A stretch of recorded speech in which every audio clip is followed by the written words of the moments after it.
नमस्कार, मी राहुल कुलकर्णी. एनडीटीव्ही मध्ये तुमचं स्वागत आहे. पुन्हा तीच विनंती, आमचं युट्यूब चॅनल सबस्क्राईब करा, बेल आयकॉन दाबा आणि अधिकात अधिक लोकांपर्यंत हे व्हिडिओ जाऊ द्या. आम आदमी पक्षाचा 2025च्या विधानसभा निवडणुकीमध्ये पराभव जवळपास निश्चित झालेला आहे.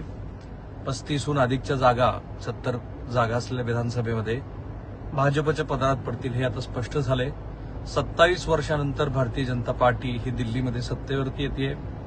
2 टर्म्स भाजपला चारीमुंड्या चित केलेले अरविंद केजरीवाल हे सुद्धा स्वतः त्यांच्या मतदारसंघामध्ये मागे आहेत.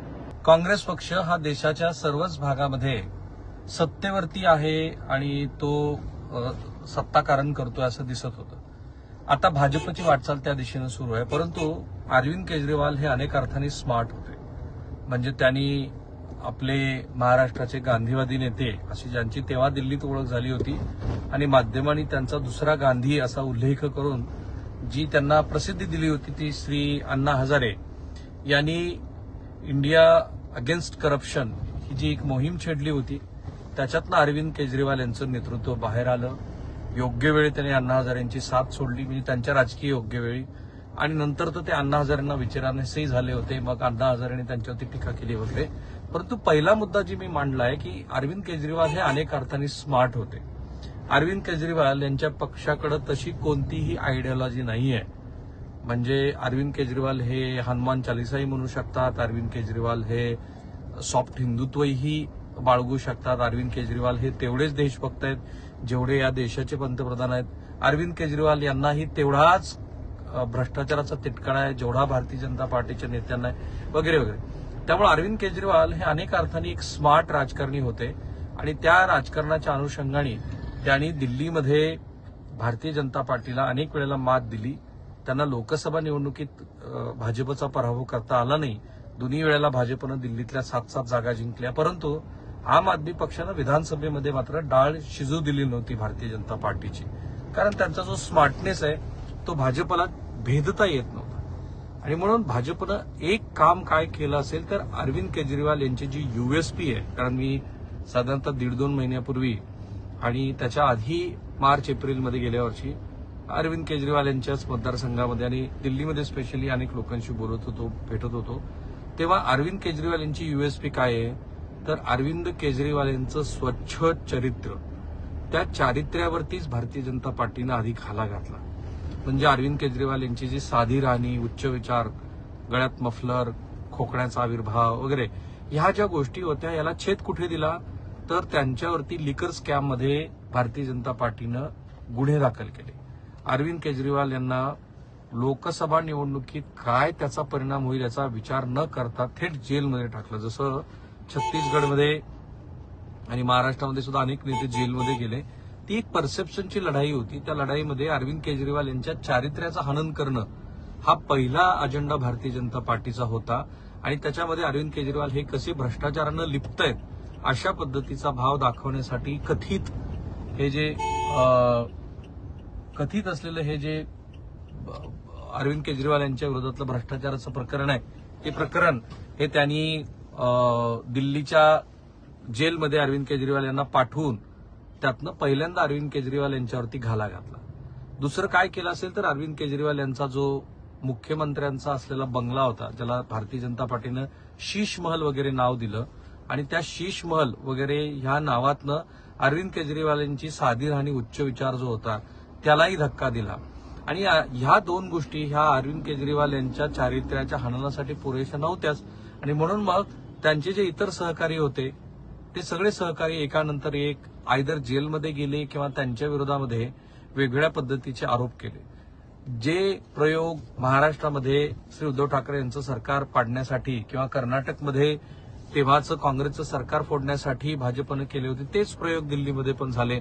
आम आदमी पक्षानं हा आरोप केला की भाजपनं त्यांची 16 आमदार फोडण्यासाठी लाखो करोडो रुपयाची त्यांना लाच देऊ केली वगैरे वगैरे, पण ते फुटले नाहीत वगैरे. तर हे 2 प्रयोग झाले.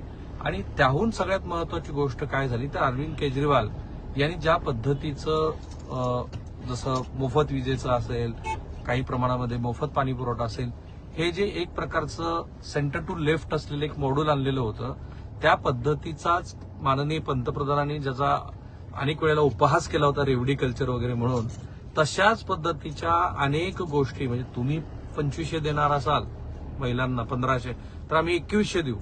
आणि ह्या सगळ्या गोष्टी करत करत ते जे रेवडी कल्चर होतं ते रेवडी कल्चर देशाच्या सगळ्याच भागामध्ये एस्टॅब्लिश केलं होतं. ते याही वेळेला अरविंद केजरीवाल यांच्या विरोधामध्ये यशस्वीपणे उभा केलं. चारित्र्यहनन झालं. त्यांच्या सरकारमध्ये असलेल्या ज्या लोकोपयोगी योजना होत्या तेवढ्याच लोकोपयोगी योजना आम्ही तुम्हाला आणून दाखवू असं झालं. आणि त्याहून महत्वाचं काय आहे तर दिल्ली हे केंद्रशासित आहे. ते काही पूर्णांश आणि राज्य नाहीये. तिथे राज्यपाल जे असतात त्यांची भूमिका कायम महत्वाची ठरते. तर त्या राज्यपाल महोदयाच्या माध्यमातून अरविंद केजरीवाल यांचा राज्यकारभार सुरळीत चालणारच नाही हे सातत्यानं भाजपनं बघितलं. याशिवाय प्रशासन पूर्णपणे भाजपच्या मदतीला होतं आणि त्यामुळंच अरविंद केजरीवाल यांची अनेक अर्थांनी कोंडी झाली. त्याला स्वतः अरविंद केजरीवाल पण बऱ्याच अंशी जबाबदार आहेत. म्हणजे त्यांच्या आजूबाजूच्या असलेले ज्यांची समाजामध्ये काही ना काहीतरी चांगली प्रतिमा आहे असे लोक त्यांना हळूहळू सोडून गेले आणि त्या सोडून जाण्यामागे अरविंद केजरीवाल यांचा जो एककल्लीपणा होता तो कारणीभूत आहे असं ते सांगत राहिले.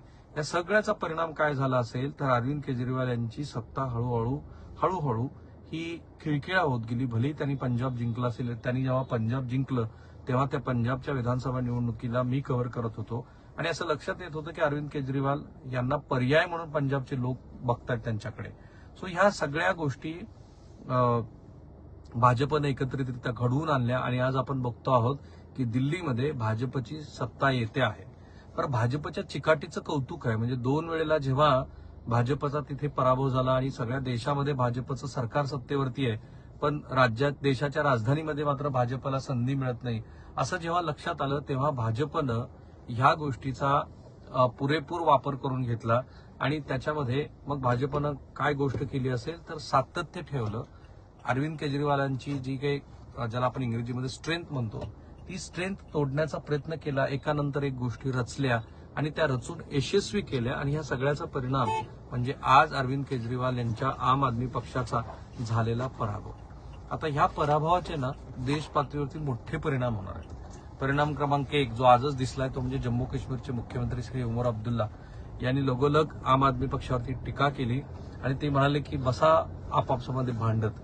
काँग्रेस पक्षाची इथे पूर्णपणे वाताहत झाली आहे की तोच पक्ष आहे की जो शीला दीक्षितांच्या नेतृत्वाखाली 1 दशकभर पूर्णपणे दिल्लीवरती त्या सरकारचा त्या पक्षाचा पूर्णपणे पगडाव होता. त्या पक्षाला 0 जागा मिळाल्यात. आता या अरविंद केजरीवाल सारख्या व्यक्तीच्या हातातनं दिल्लीची सत्ता जाणं आणि त्याचं नाही म्हटलं तरी पंजाबवरती काही ना काहीतरी परिणाम होईल असं दिसत आहे. तर याचा विरोधकांच्या एकजुटीवरती मोठा परिणाम होणार. आणि मी ज्याचा उल्लेख सुरुवातीला केला होता की जी स्थिती काँग्रेस पक्षाची होती की काँग्रेस पक्ष म्हणेल तशा पद्धतीचं राजकारण या देशामध्ये होत होतं तसंच राजकारण काही काळ या देशामध्ये भारतीय जनता पार्टीकडनं होईल आणि त्याचा परिणाम हा देशाच्या सामाजिक, आर्थिक आणि राजकीय अशा सगळ्या गोष्टीवरती होणार आहे. आणि त्या कॉन्टेक्स्टमध्ये आम आदमी पक्षाचा झालेला पराभव हा अनेक अर्थांनी महत्वाचा आहे. थांबूया आपण इथे. अरविंद केजरीवाल तरी स्वतः जिंकतात की नाही हे आपल्याला समजून घ्यायचं आहे. परंतु आजच्या ह्या निकालाचं विश्लेषण आणखी काही पातळीवरती होऊ शकतं तेही करण्याचा आमचा प्रयत्न आहे. आमचं हे चॅनल सबस्क्राईब करा, बेल आयकॉन दाबा आणि अधिकाधिक लोकांपर्यंत हे व्हिडिओ जाऊ द्या. धन्यवाद.